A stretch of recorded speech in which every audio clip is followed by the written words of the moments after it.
Okay, welcome back here again. I just wanted to do a video on a little bit of a comparison between what your MK Arcade source has been doing with his art and what you can get from GameonGraphix. Mike's stuff does look a little better.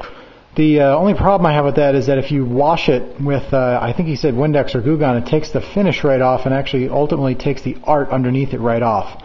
I've had a couple pieces like that on that little mini UMK3 I made, and I actually ruined the art on the first set, and it became quite expensive. So this is the stuff that GameonGraphix sells.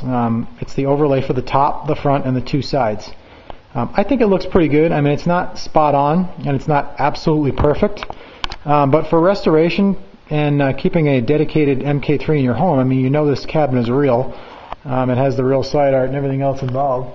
So I just wanted to kind of show you guys what it looked like. The control panel overlay is pretty nice. I'd say it's a tad, like maybe a shade, 1/10 of a shade too light. The front piece turned out pretty nice.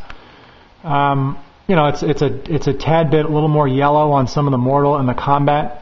The 3 looks pretty good. The dragon inside there is fairly even with what was on there.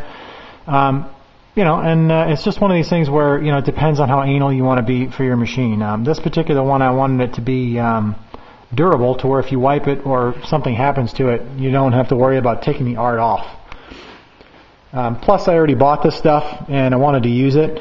You can't really return art once you buy it, so you buy it, you own it type thing.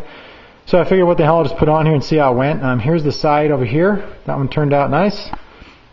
And here's the other side over here. Once again, turned out pretty nice. You can see I put the 2 bolts in right here.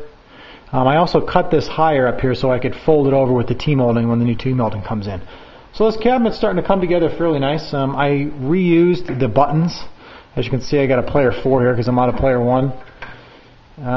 And some new joysticks I put in there because I had a couple extra joysticks. But overall, I mean, for restoration purposes, and like I said, for having your own home or your game room, I mean, it looks nice. I mean, it's not cheap shit to where it's going to be peeling off, and in a week you're going to be dissatisfied with it.